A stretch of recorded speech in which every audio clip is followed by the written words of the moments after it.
Hi everyone, I am Ruchi Thakur, your English mentor and you are on the channel झटपट English. जब भी कोई invitation आता है शादी या किसी और चीज़ का, तो आप क्या करते हैं, आप उस इनविटेशन को देखते हैं, अच्छा है बुरा है जो भी है, और कार्ड के सब छपवाया है, और उसके बाद उसको देखते हैं कि रिसेप्शन कब है, कितने बजे है, वेन्यू कहाँ है, कहाँ पर है रिसेप्शन, और तैयार होके विथ फैमिली एनवेलप लेके जाते हैं, एनवेलप देते हैं और वहाँ पर खाना खा के आ जाते हैं। But it is not going to work in your 12th board examination। RBSC board में ये नहीं होने वाला है। You have to write a reply to an invitation। Invitation का रिप्लाई लिखना पड़ेगा। Whether you are accepting the invitation, या आप स्वीकार कर रहे हो इन्विटेशन को, या यू आर डिक्लाइनिंग और रिफ्यूजिंग द इन्विटेशन, या आप अस्वीकार कर रहे हो इन्विटेशन को। और जब you are declining the invitation, अगर आप अस्वीकार करते हो तो you have to write reason also, तो आपको रीजन ही लिखना पड़ेगा। तो today's topic is invitation, reply whether it is accepting or declining। Get set started। So today we will see accepting or declining of an invitation। Invitation का accepting यानी स्वीकार करना और डिक्लाइनिंग यानी इन्विटेशन को मना करना। आपके एक इन्विटेशन आया है, उसको आपको या तो स्वीकार करना है तो भी you have to write the reply, और अगर आपको अस्वीकार करना है, नहीं जाना वहाँ पर, तो भी you have to write a reply. तो we will see formal reply today. हम आज फॉर्मल रिप्लाई देखेंगे। एक्सेप्टिंग और declining invitation. Points to be remember क्या हैं कि नंबर 1 आपको ये याद रखना है, फॉर्मल रिप्लाई को third person he she it they name और नेम्स, नेम भी हो सकता है और प्लूरल नेम्स भी हो सकते हैं, में लिखा जाता है, ये आप याद रखिएगा। नंबर 2, इसमें संबोधन नहीं किया जाता। संबोधन यानी डियर सर, सैल्यूटेशन जो होता है वो नहीं किया जाता। Number 3, dear friend, dear sir, dear uncle, ये सब नहीं लिखा जाता, सर वगैरह। नंबर 3, रिप्लाई में स्पष्ट लिखते हैं कि एक्सेप्ट है या नहीं है। एक्सेप्ट कर रहे हो, स्वीकार कर रहे हो इन्विटेशन को, या नहीं कर रहे हो, you have to write this. Number 4 जो है, यदि अस्वीकार कर रहे हो तो कारण जरूर बताना है, यानी give the reason if you are declining the invitation. Number 5, नीचे हस्ताक्षर और नाम नहीं दिए जाते हैं।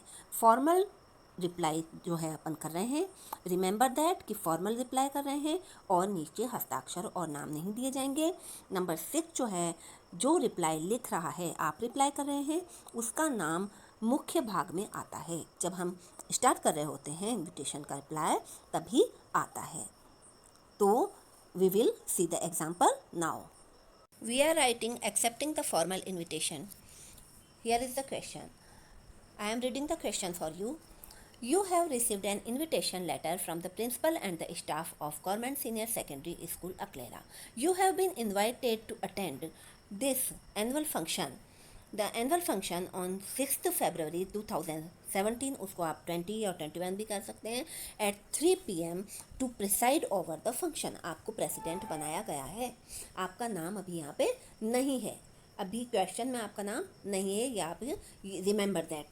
District collector mister ML Sharma will be the chief guest of the function. District collector chief guest होंगे, ये आपको ओनली इन्फॉर्मेशन दी गई है। Right a formal reply, accepting यानी स्वीकार करना है, आप जाएंगे वहाँ पर, द इन्विटेशन, आपको जो इन्विटेशन आया था उसका आपको रिप्लाई देना है।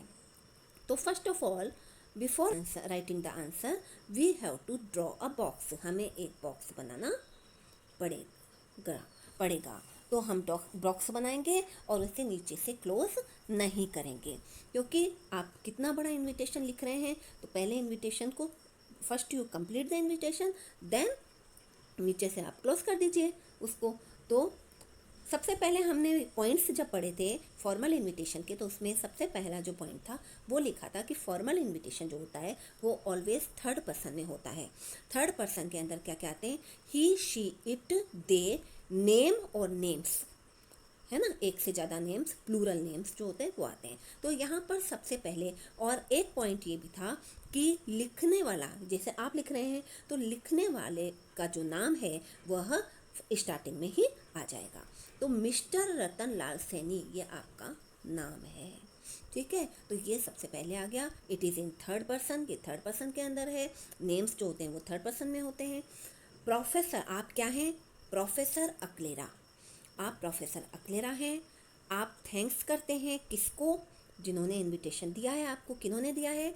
The principal and the staff of the government senior secondary school Akalera for the kind invitation to attend and preside, president भी बनाया है आपको एनुअल फंक्शन का, over the annual function on 6 Feb 2017। यहाँ पे लिखा है, आप 20 भी लिख सकते हैं, you can write 20 also, at 3 PM at school auditorium.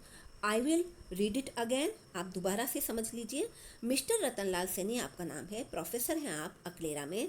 Thanks करते हैं the principal and the staff of the government senior secondary school Akalera for the kind invitation to attend and preside over the annual function on 6 Feb 2020 कर सकते हैं यहाँ पे, at 3 PM at school auditorium. ये आपने thanks बोला है अभी। अब आपको बोलना है कि आप इसको एक्सेप्ट कर रहे हैं।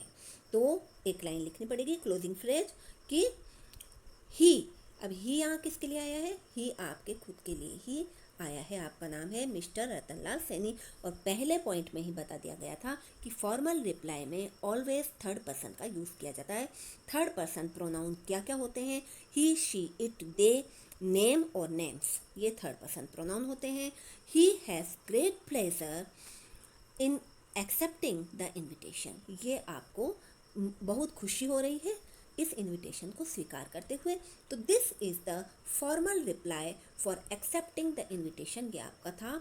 यह you have to write in your notebook. Close the box here and we will see another example of declining formal invitation.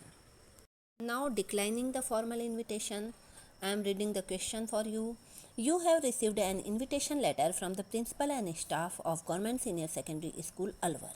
You have to attend Career Day function on 15th February 2018 at 2 PM as the chief guest of the function. Write a refusal, यानी मना करना है, to the invitation owing to your being busy in an important meeting. Question को समझ लीजिए। You have received an invitation letter from principal और staff government senior secondary school Alwar की तरफ से आपने एक इन्विटेशन रिसीव किया है, प्राप्त किया है। You have to attend career day function on 15 February 2018, ये 2020 या 21 आएगा, इसको वह मत कंसिडर मत कीजिएगा। तो इस फरवरी को आपने करियर डे के फंक्शन को अटेंड करना है आपको 2 PM पर, दोपहर 2 बजे। As chief guest of the function, आप जो हैं वो फंक्शन के चीफ गेस्ट हैं। राइट अ रिफ्यूज़ल, आपको मना लिखना है। डिक्लाइनिंग द यानी मना करना, refusal. Write a refusal to invitation owing to your, क्योंकि ओइंग टू यानी आपको कारण, कारण क्या है? Being busy and important meeting, आप एक इम्पॉर्टेंट मीटिंग में बिजी है। तो आंसर में वापस you have to draw the box, आपको बॉक्स बनाना है, but don't close it from below, आपको नीचे से उसको बंद नहीं करना है। Then we will write the answer. आपका नाम लिखेंगे सबसे पहले। आपका नाम क्या है? मिसेस सुनंदा पंजाबी आपका नाम है। मैंने बोला था फॉर्मल रिप्लाई जो होती है, भले एक्सेप्टिंग की हो भले डिक्लाइनिंग की हो, थर्ड पर्सन आएगा। थर्ड पर्सन में we know third person pronoun क्या क्या होते हैं। Mrs Sunanda Punjabi thanks the principal and the staff of government senior secondary school Alwar, ये वैसा का वैसा आएगा जैसा कि एक्सेप्टिंग में आया था।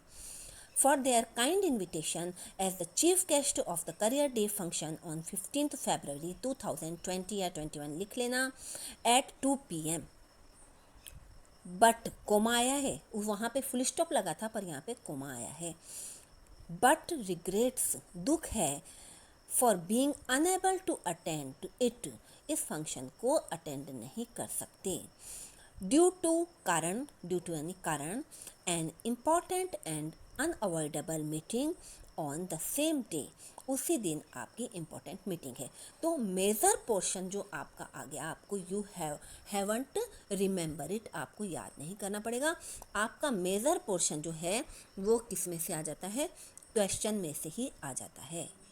क्वेश्चन को ढंग से पढ़िए और आप you ready to write the answer, आप आंसर लिख पाएंगे। लास्ट की लाइन आप देखिए, she wishes every success to the function.